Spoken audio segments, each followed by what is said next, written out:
Let's talk about the way that you track credit card payments inside of YNAB. Now, instead of just using your bank or debit card for payments, if you also want to use your credit card, you can also add in or track all of the payments that you made from your credit card to different payments. Now, as similar to using any payments, you can just tap on the transactions button. You can add in any amount of transaction that you want, select the payee, and then select the category as well. Now, the important part here is you need to select your credit card.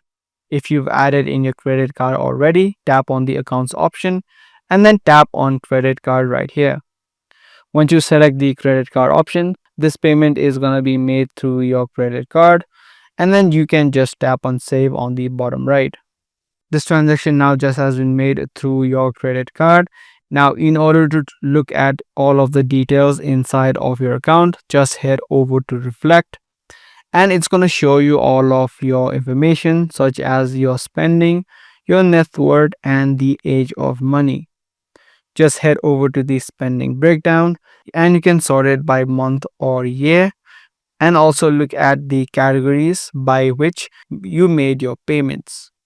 So through this section, you'll be able to track all of the payments that you made through your credit card or even through your debit card or bank account.